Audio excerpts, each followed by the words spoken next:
Article 110.16 necessitates field marking of electrical equipment that is likely to require examination, adjustment, servicing, or maintenance while energized. This marking involves several key pieces of information. Firstly, the nominal voltage of the equipment must be clearly indicated. Secondly, the nominal current must also be displayed. Thirdly, any other important information deemed necessary for safe operation and maintenance should be included. While Article 110.16 does not explicitly mandate field marking of existing equipment, adhering to best practices suggests marking all equipment, both newly installed and previously existing. This proactive approach ensures that workers possess the crucial information needed to perform their tasks safely and effectively, minimizing the risk of electrical incidents. Regarding safety disconnect knife switches, Article 110.16 mandates that all electrical equipment be marked appropriately for its intended use. Given that safety disconnect knife switches serve the purpose of disconnecting electrical equipment from the power source, they typically feature markings indicating their voltage and current ratings. Consequently, based on the requirements outlined in Article 110.16, these switches are subject to field marking to ensure compliance and promote safety during operation and maintenance activities. The markings should be durable and easily visible, using materials suitable for the environment where the equipment is installed. Consider using labels that are resistant to moisture, chemicals, and extreme temperatures to ensure long-term legibility. It is crucial that qualified personnel conduct the field marking process, ensuring accurate information is displayed and adhering to applicable safety standards. Regularly inspect the markings to verify their condition and readability, replacing any damaged or faded labels promptly. Furthermore, ensure that workers receive adequate training on the meaning and significance of the field markings, empowering them to make informed decisions and take appropriate precautions when working with electrical equipment. Always consult the latest edition of the National Electrical Code, or NEC, and relevant local codes for specific requirements and interpretations related to Article 110.16 and field marking of electrical equipment. Compliance with these regulations is essential to maintain a safe working environment and prevent electrical hazards. When determining the appropriate level of detail for field markings, consider the complexity of the equipment and the potential hazards involved. For instance, equipment operating at higher voltages or currents may require more comprehensive markings to clearly communicate the associated risks. In addition to voltage and current ratings, consider including information such as the equipment's short-circuit current rating, interrupting capacity, and any specific instructions for safe operation or maintenance. Provide clear and concise warnings about potential arc flash hazards, including the arc flash boundary and required personal protective equipment or PPE. Collaborate with qualified electrical engineers and safety professionals to develop a comprehensive field marking strategy that addresses the unique needs and hazards of your facility. Regularly review and update the field markings as equipment is modified, upgraded, or replaced to ensure accuracy and relevance. Maintain detailed records of the field markings, including the date of installation, the information displayed, and the personnel responsible for the marking. This documentation can be valuable for future reference, audits, and training purposes. Encourage workers to report any discrepancies or concerns regarding field markings promptly, fostering a culture of safety and continuous improvement. By implementing a robust field marking program, you can significantly enhance electrical safety, reduce the risk of accidents, and ensure compliance with applicable codes and regulations. Remember that field marking is not merely a compliance requirement, but a vital component of a comprehensive electrical safety program. It is an investment in the well-being of your workers and the reliability of your electrical systems. The importance of clear and accurate field markings cannot be overstated. It is a fundamental element of electrical safety that contributes to a safer working environment and reduces the risk of electrical incidents. Let's delve deeper into the specific aspects of Article 110.16 and its implications for electrical safety. Article 110.16, titled Flash Protection, addresses the need to protect personnel from potential arc flash hazards. An arc flash is a dangerous electrical explosion that can occur where a short circuit or other fault condition causes an electrical arc to jump from one conductor to another or to ground. Arc flashes can generate intense heat, pressure waves, and molten metal, posing a significant threat to anyone in the vicinity. Article 110.16 aims to mitigate these risks by requiring that electrical equipment be marked with information that alerts qualified persons to the potential for arc flash hazards and provides guidance on how to work safely on or near energized equipment. The specific information that must be included in the field markings is not explicitly defined in Article 110.16, but it typically includes the nominal voltage of the equipment, the available fault current, the arc flash boundary, and the required personal protective equipment or PPE. The nominal voltage is the voltage at which the equipment is designed to operate. The available fault current is the maximum current that could flow through the equipment during a short circuit. The arc flash boundary is the distance from the equipment at which a person could be exposed to a dangerous arc flash. The required personal protective equipment or PPE is the clothing and equipment that a person must wear to protect themselves from an arc flash. In addition to these specific pieces of information, the field markings may also include other relevant information, such as the equipment short-circuit current rating, interrupting capacity, and any specific instructions for safe operation or maintenance. The field markings must be durable, easily visible, and readily accessible to qualified persons. They must be made of materials that are resistant to moisture, chemicals, and extreme temperatures. They must be placed in a location where they can be easily seen and read even in poor lighting conditions. And they must be kept clean and free of obstructions. Article 110.16 applies to all electrical equipment that is likely to require examination, adjustment, servicing, or maintenance while energized. This includes switchboards, panel boards, motor control centers, and other similar equipment. It also includes safety disconnect night switches, which are used to disconnect electrical equipment from the power source. The requirement to field mark existing equipment is not explicitly stated in Article 110.16, but it is generally considered good practice to mark all equipment, both new and existing. This helps to ensure that workers have the necessary information to perform their tasks safely, regardless of whether the equipment is new or old. The process of field marking electrical equipment involves several steps. Firstly, a qualified person must conduct an arc flash hazard assessment to determine the potential risks associated with the equipment. This assessment should take into account the equipment's voltage, current, and operating characteristics, as well as the environment in which it is installed. Secondly, based on the results of the arc flash hazard assessment, the qualified person must select the appropriate field markings for the equipment. The markings should be clear, concise, and easy to understand. They should also comply with all applicable codes and standards. Thirdly, the qualified person must install the field markings and the equipment in a location where they can be easily seen and read. The markings should be securely attached to the equipment and made of durable materials that are resistant to moisture, chemicals, and extreme temperatures. Fourthly, the qualified person must document the field marking process, including the date of installation, the information displayed, and the personnel responsible for the marking. This documentation should be kept on file for future reference. Finally, the qualified person must train workers on the meaning and significance of the field markings.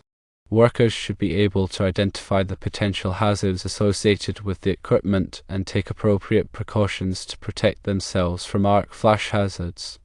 The field marking of electrical equipment is an important aspect of electrical safety. By providing clear and concise information about potential arc flash hazards, field markings can help to protect workers from serious injury or death.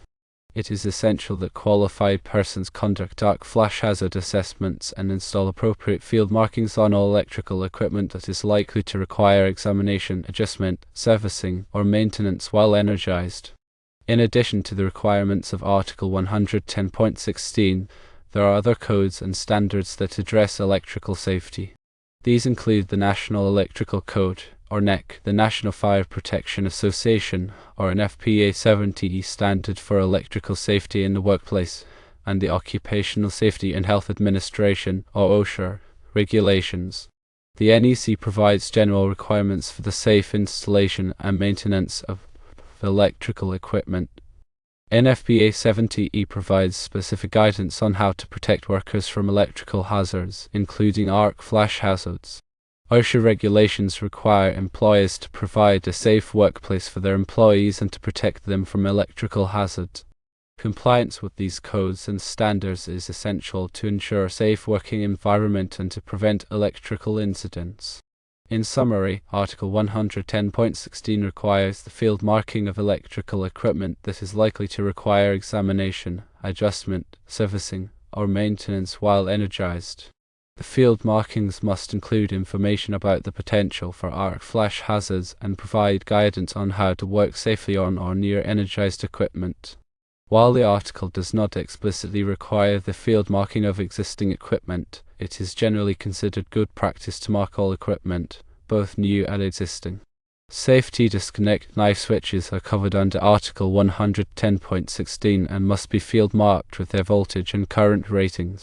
The field marking process involves conducting an arc flash hazard assessment, selecting appropriate field markings, installing the markings on the equipment, documenting the process, and training workers on the meaning and significance of the markings. Compliance with Article 110.16 and other applicable codes and standards is essential to ensure a safe working environment and to prevent electrical incidents. The field markings should include information such as the nominal voltage, the available fault current, the arc flash boundary, and the required personal protective equipment. Always consult the latest edition of the NEC of relevant local codes for specific requirements and interpretations related to Article 110.16 and field marking of electrical equipment.